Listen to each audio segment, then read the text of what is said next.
பயனெல்லாம் பெற மனிதருக்கு துணை நிற்கும் புத்தகங்களை போற்றுகின்ற அரசாக நமது திராவிட மாடல் அரசு இருக்கிறது. அதனால்தான் தலைவர் கலைஞர் அவர்கள் சென்னையில் அண்ணா நூற்றாண்டு நூலகம் உருவாக்கினார். நாம் மதுரையில் கலைஞர் நூற்றாண்டு நினைவு நூலகம் உருவாக்கியுள்ளோம். புத்தகங்கள் மேல் எத்தகைய ஆர்வமும் அக்கறையும் கொண்டவர்கள் நாங்கள் என்பதற்கு இது ஒரு சிறிய எடுத்துக்காட்டு.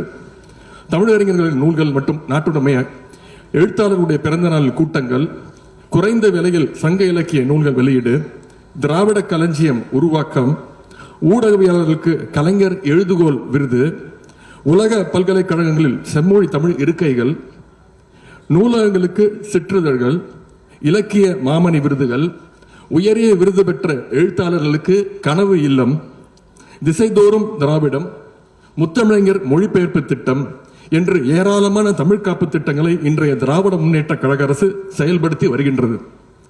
தமிழ்நாடு பாடநூல் கல்விக் கழகம் ஏராளமான புத்தகங்களை வெளியிட்டு விற்பனை களத்தில் உயர்ந்து நிற்கின்றது. புத்தகம் வாசிக்கும் வழக்கத்தை மக்கள் இயக்கமாக மாற்றுவதற்காக சென்னை புத்தக காட்சியை போல தமிழ்நாட்டின் எல்லா மாவட்டங்களிலும் கடந்த ஆண்டு முதல் புத்தக கண்காட்சி நடத்தப்பட்டு வருகின்றன. அடுத்தடுத்ததாக தமிழ்நாடு அரசு எடுத்த மிக முக்கியமான முயற்சி என்பது பன்னாட்டு புத்தக கண்காட்சி.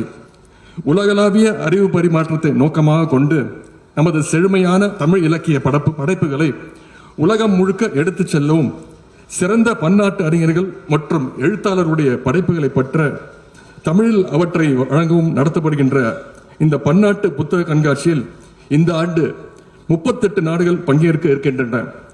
வருகின்ற 16, 17, 18 ஆகிய நாட்களில் நந்தம்பாக்கத்தில் உள்ள சென்னை வர்த்தக மையத்தில் 6 கோடி ரூபாய் செலவில் இது நடைபெற இருக்கின்றது. ஆங்கில எழுத்துலகத்தில் இருப்பதைப் போலவே 20 இலக்கிய முகவர்களை பயிற்சி கொடுத்து தமிழ்நாடு அரசு உருவாக்கி இருக்கின்றது. எழுத்தாளர்களுக்கும் வெளிநாட்டு பதிப்பு நிறுவனங்களுக்குமான பாலமாக இந்த இலக்கிய முகவர்கள் இருப்பார்கள். தமிழ் படைப்புகள் உலகின் பிற மொழிகளுக்கு கொண்டு செல்லப்படும். இந்தியாவில் எந்த மொழிக்கும் இப்படி இலக்கிய முகவர்கள் இல்லை என்கிற அளவில் இந்த முயற்சியை நாம் மேற்கொண்டு வருகின்றோம்.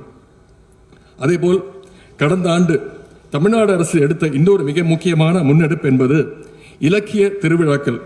சென்னை, பொருணை, சிறுவாணி, காவிரி, வைகை என இலக்கிய திருவிழாக்கள் தமிழ்நாட்டின் பல்வேறு நகரங்களில் சிறப்பாக நடத்தப்பட்டு வருகின்றன. இளைஞர்களின் படைப்பாற்றலை ஊக்குவிக்கும் வகையில் இந்த ஆண்டு முதல் இளைஞர் இலக்கிய திருவிழாவும் நடத்தப்பட இருக்கின்றது. இலக்கியம் என்பது இயக்கமாக மாற வேண்டும். மனிதரின் அன்றாட பழக்கமாக வாசிப்பு பழக்கம் இருக்க வேண்டும். செய்திகளை உடனுக்குடனும் துல்லியமாகவும் தெரிந்து கொள்ள சப்ஸ்கிரைப் பண்ணுங்க.